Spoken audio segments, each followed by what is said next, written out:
যারা চাঁচল কলেজে ফার্স্ট সেমিস্টারে নতুন সেমিস্টারে ভর্তি হয়েছেন, আপনাদের চাঁচল কলেজ থেকে একটি নোটিশ জারি হয়েছে। সেই শর্ট নোটিশটি আমি বলে দিচ্ছি আপনাদের। সেই শর্ট নোটিশে এমডিসি সাবজেক্ট নিতে বলা হয়েছে। এই এমডিসি সাবজেক্ট কীভাবে আপনারা এই এমডিসি সাবজেক্টটি নেবেন এবং ফর্ম ফিল আপ এই এমডিসি সাবজেক্টটি টোটাল সিট কতটি তা সম্পূর্ণ এই ভিডিওর মাধ্যমে বলে দেবো। তো ভিডিওতে যারা নতুন এসেছেন তারা অবশ্যই ভিডিওটি লাইক করে চ্যানেলটি সাবস্ক্রাইব করে নেবেন, যাতে গৌড়বঙ্গ ইউনিভার্সিটির যত সমস্ত নোটিফিকেশান এই চ্যানেলের মাধ্যমে আমি দিয়ে থাকি, তো অবশ্যই আপনারা সঠিক টাইমে সবার আগে জানতে পারবেন। তো এই এমডিসি সাবজেক্ট নিতে বলা হয়েছে। এই এমডিসি সাবজেক্টটি আপনারা নেবেন, নেওয়ার পর আপনাদের কিন্তু ফর্মটি চাঁচল কলেজে গিয়ে জমা করতে হবে। আপনারা যদি কলেজে জমা না দেন তাহলে আপনাদের এই এমডিসি সাবজেক্টটি ক্যান্সেল হয়ে যাবে এবং পরীক্ষা দিতে পারবেন না। এই এমডিসি সাবজেক্টটি কিন্তু পরীক্ষা হবে। ঠিক আছে, তাহলে দেখুন দেওয়ার কি রয়েছে। স্টার্ট করছি ভিডিওটি। এত দ্বারা চাঁচল কলেজে প্রথম সেমিস্টারে নবাগত অর্থাৎ যারা নতুন ভর্তি হয়েছে ছাত্রছাত্রীদের উদ্দেশ্যে জানানো হচ্ছে যে প্রথম সেমিস্টারে সকলকে এমডিসি সাবজেক্টটি নিতেই হবে। দেওয়া রয়েছে এমডিসি সাবজেক্ট সকলকে নিতে হবে, অনার্স ফার্স্ট কোর্স এমনকি যারা রয়েছে বিকমের তাদেরকেও নিতে হবে।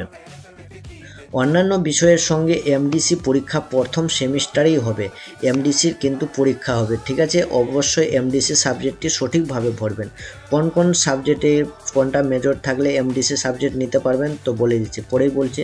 সুতরাং নিম্নে দেওয়া লিঙ্ককে অবশ্যই পছন্দের এমডিসি বিষয়টি আগামী 10/1/2024 অর্থাৎ 10 তারিখ লাস্ট ডেট রয়েছে এই এমডিসি সাবজেক্টটি ফর্ম ফিল আপ করার জন্য। তারিখের মধ্যেই নিতে হবে। যেটি প্রিন্ট আউট বেরোবে, আপনাদের একটা প্রিন্ট আউট কপি বের হবে, সেটি কলেজে এসে জমা দিবেন। কিভাবে প্রিন্ট আউট বের হবে আমি দেখিয়ে দিচ্ছি আপনাদের। এরকম প্রিন্ট আউটটি বের হবে। এখানে দুটো কপি থাকবে আপনাদের, একটি কপি কলেজ নিয়ে নেবে, একটি কপি আপনাদেরকে দিবে। এখানে আপনাদের দেখুন এমডিসি সাবজেক্টটি দেওয়া থাকবে। অবশ্যই আপনারা পছন্দের সমেত এমডিসি সাবজেক্টটি নেবেন। তো এমডিসি সাবজেক্টটি মেজর সাবজেক্ট হিসাবে কিন্তু চয়েস করতে হবে। আপনাদের মেজর সাবজেক্ট কি তার ওপর নির্ভর করে এই এমডিসি সাবজেক্টটি হবে। ঠিক আছে, তো মেজর সাবজেক্ট কি থাকলে আপনারা এমডিসি কি নিতে পারবেন তা বলে দিচ্ছি। তো এখানে দেখুন, এখানে সিসি কোড থাকবে, এখানে আপনাদের কলেজের রোল নাম্বারটি দেওয়া থাকবে, নাম থাকবে এখানে, এবং সাবজেক্ট স্ট্রিমে আপনাদের আর্টস ক বছরের, অনার্স থাকলে 4 বছর থাকবে এবং পাস কোর্স থাকলে 3 বছরের থাকবে, এবং আপনাদের কনফারেন্স ডেটটি কনফার্ম ডেট এখানে দেওয়া থাকবে, কবে কনফার্ম করেছেন এবং প্রিন্ট আউট কবে নিয়েছেন। ঠিক আছে, এই প্রিন্ট আউট কপিটি একটি কপি কলেজে জমা দিতে হবে, সেখান থেকে এটি আপনাদের কাছে দেবে এবং এটি কলেজে জমা নেবে। এই এমডিসি সাবজেক্টটি অবশ্যই আপনারা ভালোভাবে ভরবেন। তো চলুন এমডিসি কোন সাবজেক্টে কোনটি মেজর থাকলে এমডিসি সাবজেক্ট কি হবে সেটি বলে দিচ্ছি, এবং টোটাল ভ্যাকেন্সি কত রয়েছে এই এমডিসির ওপর। দেখুন এটি আমি জুম করে দেখিয়ে দিচ্ছি। এমডিসি 1-2 কোর্স কোড দেওয়া রয়েছে 1/2। কোর্স নেম রয়েছে বাংলা লোক সংস্কৃত ও লোক সাহিত্য। ড্রপ ডাউন পেপারে কিছু দেওয়া নেই। রিমার্কে দেওয়া রয়েছে for the student other than with Bengali major দেওয়া রয়েছে ম্যাক্সিমাম লিমিট অফ স্টুডেন্ট। এক একটা এমডিসিতে টোটাল সিট দেওয়া রয়েছে। ঠিক আছে, এতজন স্টুডেন্ট নিতে পারবে, তার বেশি কিন্তু স্টুডেন্ট নিতে পারবে না। তো অবশ্যই আপনারা টাইম অনুসারে ভরে নেবেন। কেউ যদি দেরি করে সিট ফিল আপ হয়ে যায় তো আপনাদের অসুবিধা হবে। ঠিক আছে, দেখুন এমডিসি 1-2 দেওয়া রয়েছে 900, ম্যাক্সিমাম সিট দেওয়া রয়েছে এটাতে 300 দেওয়া রয়েছে। এমডিসি 1-8-এ 800 রয়েছে, এমডিসি 1-9-এ 800 এবং এমডিসি 1-10-এ রয়েছে 200। ঠিক আছে, এইভাবে দেওয়া রয়েছে। তাহলে চলুন কারা কোন সাবজেক্ট মেজর থাকলে কি নিতে পারবে তো স্টার্ট করে দিচ্ছি। আপনাদের এই এমডিসি কিটটি 10 তারিখের মধ্যেই কিন্তু ফর্ম ফিল আপ করে জমা দিতে হবে। এমডিসি 1/2 বাংলা লোক সংস্কৃত ও লোক সাহিত্য দেওয়া রয়েছে। রিমার্কে দেওয়া রয়েছে for the student other than with Bengali major. যাদের মেজর সাবজেক্ট বাংলা রয়েছে, বাংলা মেজরে রয়েছে, তারা কিন্তু বাংলা লোক সংস্কৃত ও লোক সাহিত্য অর্থাৎ এমডিসি 1.2 এটি নিতে পারবেন। ঠিক আছে, এই কোর্সটি নিতে পারবেন যাদের বাংলা মেজর রয়েছে। এবং যাদের দেওয়া রয়েছে দেখুন mandatory for the all student with commerce major and for all other major subject. যাদের কমার্স রয়েছে মেজরে এবং অন্যান্যদের মেজর সাবজেক্ট রয়েছে তারা principal and practice of management এই সাবজেক্টটি নিতে পারবেন। ঠিক আছে, এখানে 300 সিট দেওয়া রয়েছে।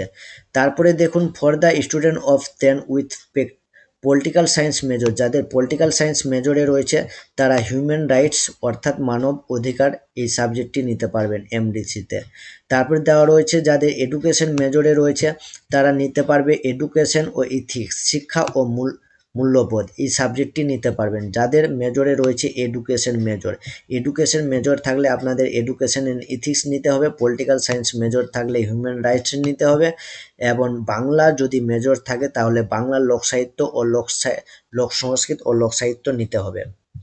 এবং যাদের দেওয়া রয়েছে for the student other than with physics major, যাদের ফিজিক্স রয়েছে অর্থাৎ সায়েন্সের তাদের নিতে হবে ফিজিক্স অফ এভরিওয়ান সকলের জন্য পদার্থবিদ্যা এটি মেজর হিসাবে নিতে হবে। এর সিট দেওয়া রয়েছে 200, অর্থাৎ বাংলাতে সব থেকে বেশি দেওয়া রয়েছে 900 সিট দেওয়া রয়েছে, এবং হিউম্যান রাইটস পলিটিক্যাল সায়েন্স যাদের রয়েছে 800 দেওয়া রয়েছে, এডুকেশন যাদের মেজর রয়েছে তাদের 800 দেওয়া রয়েছে, এবং যারা কমার্স তাদের 300 দেওয়া রয়েছে, এবং ফিজিক্স ফর এভরিওয়ান তাদের দেওয়া রয়েছে 200। ঠিক আছে, এই হিসাবে আপনারা NEP 2020 এমডিসি কোর্সটি নিতে পারবেন। তাহলে চলুন আপনারা কিভাবে বুঝবেন আপনাদের কোন সাবজেক্টটি মেজরে রয়েছে তাহলে দেখিয়ে দিচ্ছি। আপনারা যখন কলেজের ওয়েবসাইটে সিসি নাম্বারটি টাইপ করবেন, সিসি নাম্বার দেওয়ার পর আপনার নাম চলে আসবে, আপনার সিসি নাম্বার রোল নাম্বার নাম সম্পূর্ণ চলে আসবে, এবং মেজরে দেখুন মেজরে দেওয়া রয়েছে মেজর সাবজেক্ট, এখানে দেখুন পলিটিক্যাল সায়েন্স দেওয়া রয়েছে। ঠিক আছে, এইখানে আপনাদের দেখে নিতে হবে কোনটি মেজর রয়েছে, সেই মেজর হিসাবে আপনাদের এইখানে ড্রপ বক্সে দেখবেন এমডিসি, এইখানে ক্লিক করতে হবে, এই বক্সের মধ্যে ক্লিক করলে সম্পূর্ণ ডিটেলস চলে আসবে। ঠিক আছে, দেওয়ার পর আপনাদের কনফার্ম এবং সেভ অপশানে ক্লিক করতে হবে। ক্লিক করে দেওয়ার পর আপনাদের প্রিন্ট আউট কপি বের হবে, সেই প্রিন্ট আউট কপিটি কলেজে গিয়ে জমা দিতে হবে। ঠিক আছে, তাহলে মেজর সাবজেক্টটি ভালোভাবে দেখে নেবেন, এবং আমি বলে দিলাম কোনটা মেজর সাবজেক্ট থাকলে কোনটি আপনাদের নিতে হবে, সেই হিসাবে আপনারা কিন্তু নেবেন, ভুল করবেন না। ঠিক আছে, ভুল করলে আপনাদের অসুবিধা হবে, এবং এই এমডিসি সাবজেক্টটির কিন্তু পরীক্ষা হবে। আপনারা ভাববেন না যে এমডিসি শুধুমাত্র এরকম দেওয়া রয়েছে, এমডিসির কিন্তু পরীক্ষা হবে। ঠিক আছে, তাহলে অবশ্যই আপনারা ভালোভাবে দেখে নেবেন, এবং আপনাদের যদি বুঝতে অসুবিধা থাকে তাহলে ক্লিক হিয়ার বলে এখানে এমডিসি পিডিএফ এফটি দেওয়া রয়েছে, যেটি আমি একটু আগে দেখালাম, এই পিডিএফটির লিস্ট চলে আসবে। অবশ্যই আমি টেলিগ্রাম চ্যানেলে এবং হোয়াটসঅ্যাপ গ্রুপে দিয়ে দেবো, সেখান থেকেও আপনারা এই পিডিএফটি দেখে নিতে পারেন। তাহলে আশা করি ভিডিওটি বোঝা গেছে, এবং ভিডিওটি ভালো লাগলে লাইক শেয়ার অবশ্যই করবেন, এবং যারা নতুন সেমিস্টার অর্থাৎ ফার্স্ট সেমিস্টারে যারা নতুন ভর্তি হয়েছেন তাদের অবশ্যই এই এমডিসি সাবজেক্টটি ফর্ম ফিল আপ করতে হবে। তো সবাইকে জানিয়ে দেন এই এমডিসি সাবজেক্টটি ফর্ম ফিল আপ করতে হবে, যারা করবে না কিন্তু তাদের পরবর্তীকালে ক্ষতি হতে পারে। তাহলে আপনাদের বন্ধু বা বান্ধবের কারোর ক্ষতি না হয় তাদেরকে সবাইকে এই ভিডিওটি শেয়ার করে দেন, যাতে সবাই এই টাইম অনুসারে এমডিসি ফর্ম ফিল আপ করে এবং 10 তারিখের মধ্যে গিয়ে কলেজে জমা দিতে হবে।